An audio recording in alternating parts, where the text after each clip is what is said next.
कैसे हैं आप सभी। चलिए आज हम लोग जो है प्राचीन भारतीय इतिहास के अंतर्गत जो विदेशी आक्रमण पढ़ रहे थे। तो हमने जो है हमारे वंश का जो आक्रमण था भारत पे उसके बारे में जानकारी ले ली है। अब दूसरा हमारा जो टॉपिक बचता है यूनानी आक्रमण। तो यूनानियों ने जो है कैसे भारत पर आक्रमण किया, कौन कौन क्षेत्रों पर विजय प्राप्त की, आइए उसके बारे में जो है विस्तार से जानकारी देते हैं।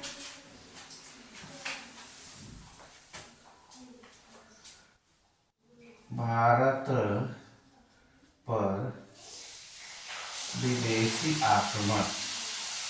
विदेशी आक्रमण, अगर हम भारत पर विदेशी आक्रमण की बात करें तो पहले भी मैंने बताया था कि ये दो प्रकार के आक्रमण होते हैं। पहला जो है हखामनी हखामनी ईरानी आक्रमण, और दूसरा जो आक्रमण होता है यूनानी आक्रमण।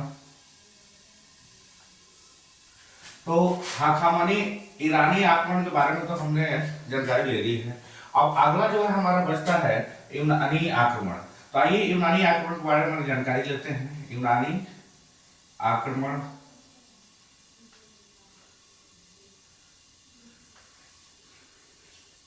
यूनानी आक्रमण के बारे में जानकारी लेते हैं। तो यूनानी आक्रमण की बात करें तो यूनानी आक्रमण के अंतर्गत जो है सिकंदर ने सर्वप्रथम भारत पर आक्रमण किया था और उसके बहुत सारे भागों पर जो है विजय भी प्राप्त कर लिया था। बात करें तो आपका तक्षशिला था, गंधार था, बैक्ट्रिया था, और उसके जो कहीं किनारे का राज्य जो था अशोक पर भी जो है इन्होंने अधिकार कर लिया था। बाद में जब अंदर आए तो अंदर आने के बाद जो है पोरस से उनकी भिड़ंत हुई, जो कि पंजाब के शासक थे, जो कि काफी वीरता से जो है छोटा सा राज्य होते हुए भी काफी वीरता से जो है सिकंदर का सामना किया। और उसमें भले ही पोरस की हार हो गई हो, लेकिन जो है ये दिखा दिया कि नहीं, एक छोटा सा राजा होते हुए भी जो है सिकंदर को जो है इतना जो है मुकाबला जो है कड़ा टक्कर दे सकता है। और इस प्रकार सिकंदर ने माफ कर दिया था और जो है मित्रता भी कर ली थी पोरस से। तो आइए इसके बारे में विस्तार से जानकारी लेते हैं। तो सबसे पहले हम देखेंगे तो यूनानी आक्रमण में हम जानेंगे तो सबसे पहले सिकंदर आक्रमण किया था। तो सिकंदर के बारे में पहले जानकारी लेते हैं। तो 359 बीसी में सिकंदर के पिता फिलिप मकदूनिया के शासक बने। मकदूनिया के शासक बने, यानी बात करें तो 359 बीसी में सिकंदर के पिता फिलिप थे और फिलिप जो है मकदूनिया के शासक बनते हैं। लेकिन होता क्या है कि 329 बीसी में ही फिलिप की हत्या हो जाती है। फिलिप की हत्या हो जाती है। उस समय सिकंदर की आयु की बात करें, सिकंदर की आयु 20 वर्ष थी। सिकंदर की आयु मात्र जो है 20 वर्ष थी। तो इस प्रकार सिकंदर 20 वर्ष की अवस्था में मकदूनिया का शासक बनता है। मकदूनिया का शासक बनता है और लगभग आधी दुनिया पर सिकंदर ने कब्जा कर लिया था। ये जो है अपनी जो है शासक बनते ही, यानी मकदूनिया के शासक बनते ही सिकंदर ने लगभग आधी दुनिया पर जो है कब्जा कर लिया था। अब बात करें तो सिकंदर का भारत पर आक्रमण 326 बीसी में होता है। 326 बीसी में होता है। अब हम बात करें तो उस समय सबसे पहले हम बात करते हैं तो ये 326 ईस्वी में तो भारत पर सिकंदर आक्रमण करता है। तो आक्रमण के लिए जो है उसने सर्वप्रथम जो है बैक्टीरिया पर जो है कब्जा कर लिया। सिकंदर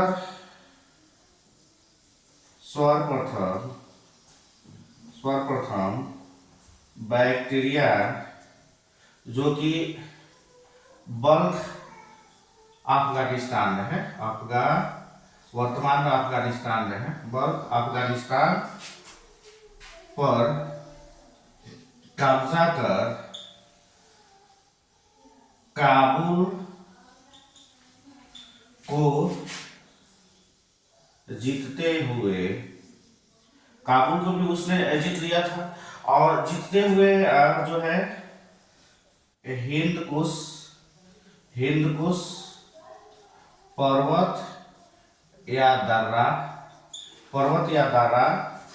और जिसको कि खैबर भी कहा जाता है, खैबर दर्रा भी कहा जाता है, खैबर दर्रा को पार करते हुए भारत आया। बात करते हैं सिकंदर की। तो सिकंदर जो है 326 ईस्वी में इस पर आक्रमण करता है, यानी कि इस पर भारत पर आक्रमण करता है। और वो जो है सिकंदर सर्वप्रथम बैक्टीरिया पर, जो कि बल्ख नाम से जाना जाता था, और अभी कहाँ है वो, तो अफगानिस्तान में कब्जा कर दे, फिर काबुल पर भी कब्जा कर लेता है जीतते हुए, और फिर हिंदकुश पर्वत का है या खैबर दर्रा का है, इसको पार करते हुए भारत आता है। वहां आने के बाद तक्षशिला के राजा आम्बिक आत्मसमर्पण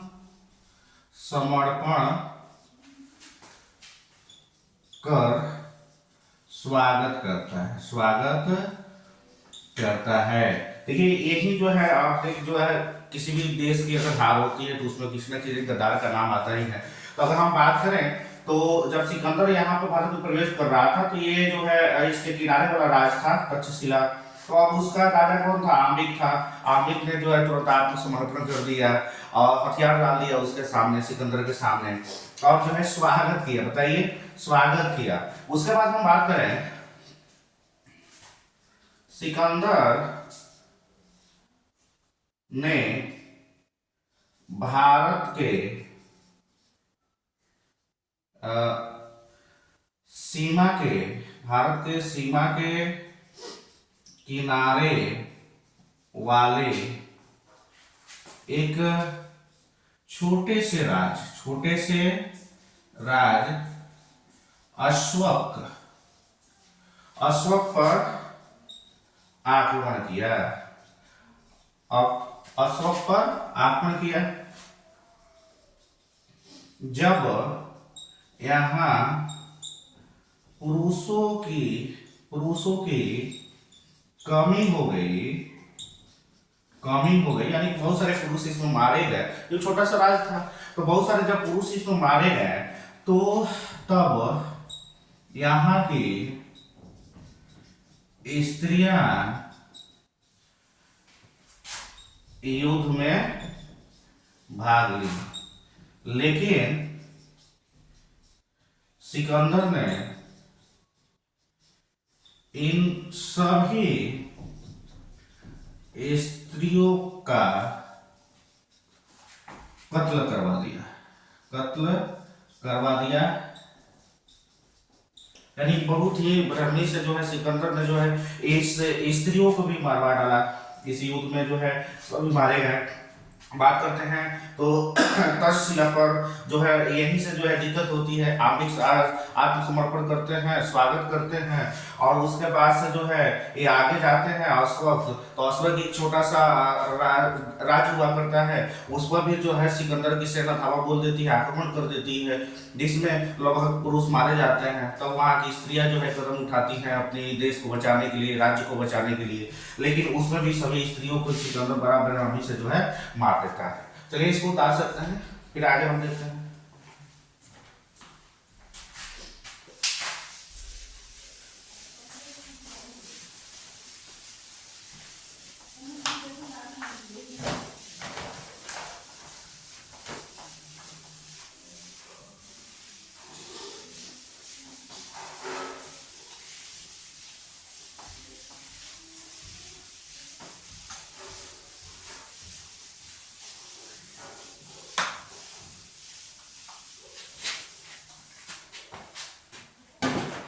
आगे हम बात करते हैं सिकंदर की सेना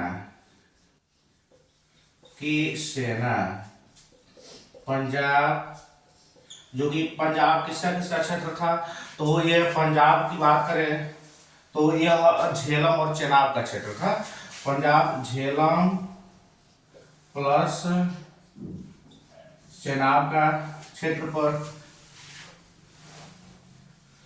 पर आक्रमण करती है।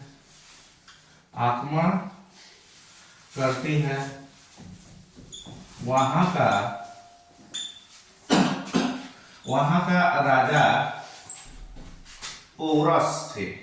पोरस बहुत ही वीरता से सिकंदर की सेना का सामना करते हैं। बताइए, एक छोटा सा राज्य भी हुआ करता था, और ये जब पोरस से इनकी लड़ाई होती है तो पोरस जो है काफी वीरता से जो है सिकंदर की सेना से युद्ध करते हैं। इस युद्ध में पोरस की हार हो जाती है, हार हो जाती है। इस युद्ध को हाइडे एस्पिस या झेलम के युद्ध के नाम से जाना जाता है। बात करते हैं सिकंदर की सेना जब आगे बढ़ती है, आगे बढ़ने के क्रम में जो है वो पंजाब पर आती है, पंजाब के राज्य पर जब आक्रमण करती है, जो कि चेनाब और झेलम का क्षेत्र हुआ करता था। और इस पर आक्रमण जब करती है तो वहां के राजा कौन होते हैं? पोरस होते हैं। पोरस जो है काफी वीरता से सिकंदर की सेना का सामना करते हैं, और इस युद्ध में भले ही पोरस हार जाते हैं, लेकिन जो है बात करते हैं काफी वीरता से लड़ते हैं। और इस युद्ध में को जो है हम बात करें तो हाइडे एस्पिस या झेलम का युद्ध के नाम से भी जाना जाता है। बाद में सिकंदर इनको छोड़ देते हैं, मृत्युदंड नहीं देते हैं और मित्रता कर लेते हैं। इनकी बहादुरी को देखते हुए मित्रता कर लेते हैं। आगे हम बात करें तो सिकंदर 19 माह भारत में रहकर भारत से लौट जाता है। यानी कि अगर हम बात करें सिकंदर कितना महीना तक जो है भारत में रहा था, तो 19 माह तक जो है केवल जो है भारत में ही रहे थे। उसके बाद से ये भारत से चले जाते हैं। अगर हम बात करें तो सिकंदर अपने सेनापति फिलिप को जीते हुए भूभाग सौंप कर भारत से लौट जाते हैं। अगर हम बात करें, यानी कि जो है इनके कौन सेनापति थे? फिलिप थे, जो कि इन्हीं को जो है अपने भूभाग सौंप करके अपने देश को लौटते हैं। और उसके बाद से देखिए इनकी विशेषता क्या होती है कि भारत में जो है सिकंदर के साथ आने वाले लेखकों की बात करें, सिकंदर के साथ आने वाले लेखक की बात करें, तो जो प्रथम लेखक थे जो है ऑर्ने सिक्रेटस,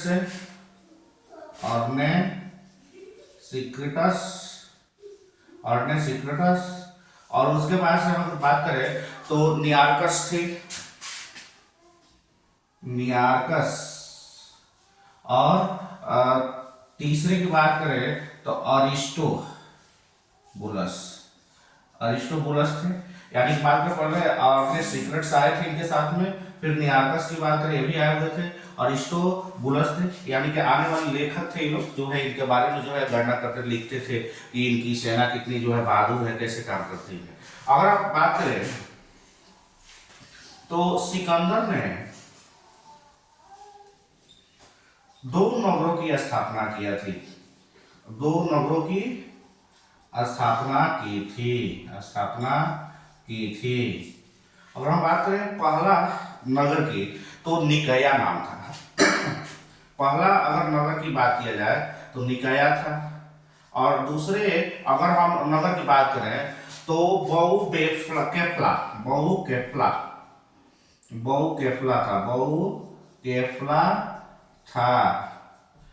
केफला था।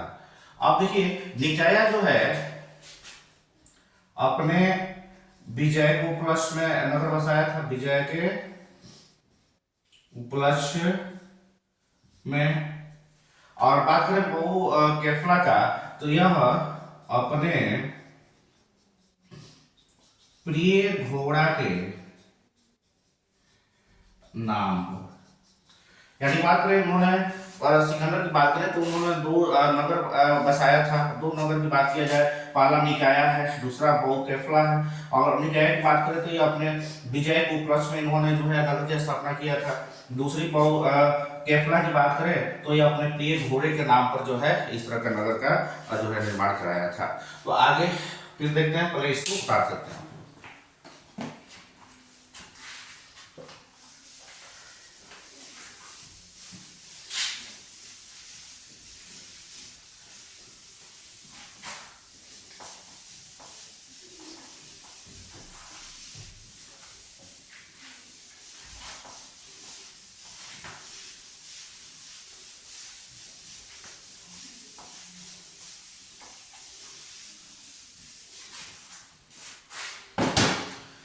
आगे बात करते हैं सिकंदर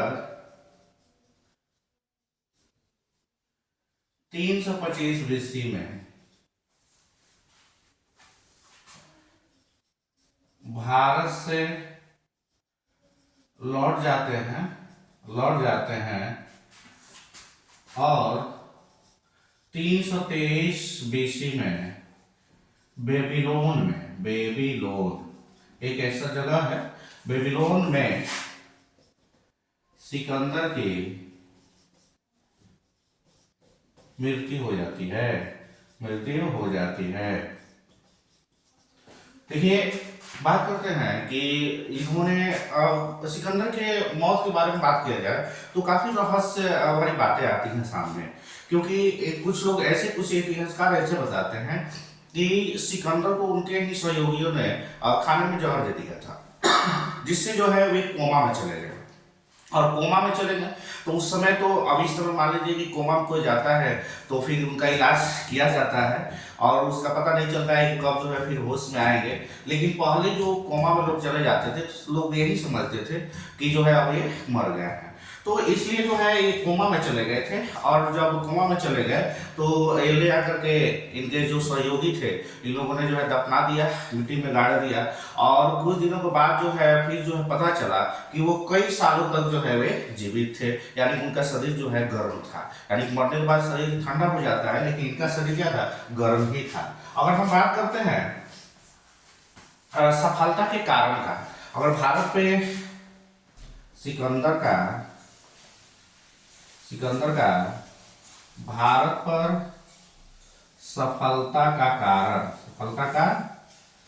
कारण की, अगर सिकंदर के भारत पर सफलता के कारण की बात किया जाए तो सबसे पहले अगर हम देखें तो यहाँ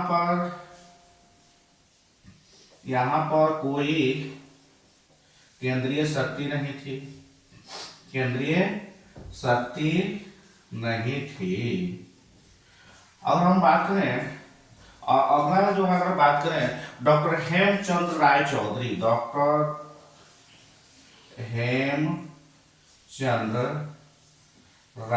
चौधरी के अनुसार देखें, चौधरी के अनुसार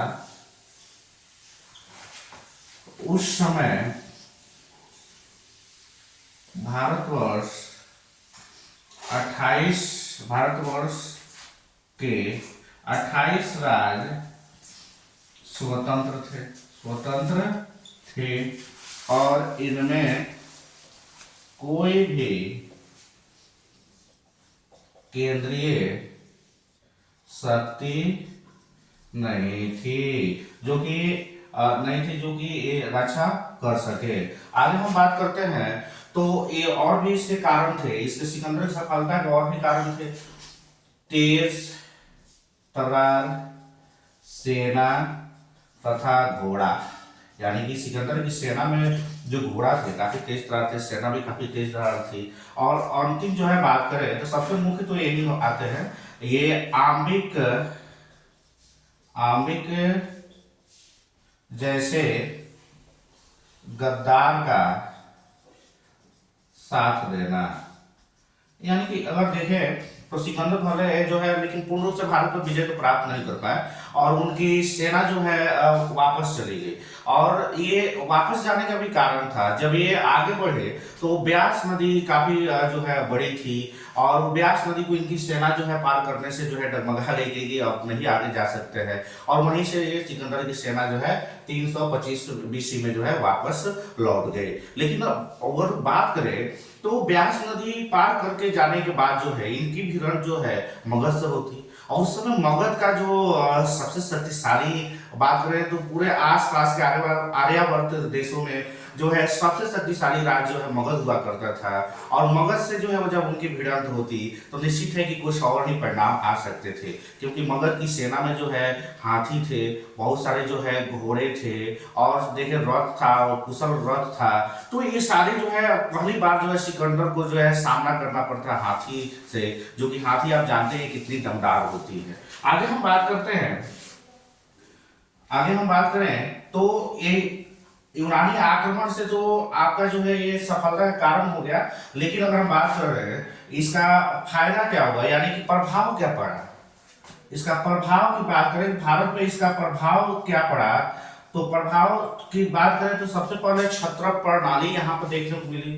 पहला जो है क्षत्रप प्रणाली देखने को मिली। दूसरे प्रभाव की अगर हम बात करें तो मुद्रा निर्माण यहाँ पे होने लगी, मुद्रा निर्माण होने लगी। अगर तीसरे की बात करें तो यूरोप जैसे महा एक देश से संपर्क हो गया, यानी यूरोप से संपर्क हो गया जिससे व्यापार के द्वार खुले। यूरोप से संपर्क जिससे व्यापार का द्वार खुले। आगे की बात करें तो गंधार शैली की भी जो है हमको जो है फायदा हुआ। आगे हम देखें तो गंधार शैली तथा उल्लूक जैसे मुद्रा का भी ज्ञान हुआ। तो इस प्रकार जो है सिकंदर का भारत पर आक्रमण समाप्त होता है। और जो है अगला टॉपिक जो है हम अगले वीडियो में देखेंगे। तब तक के लिए नमस्कार, श्रीकाल। आप लोग मेरे YouTube चैनल को जरूर सब्सक्राइब करें, लाइक करें, शेयर करें। धन्यवाद।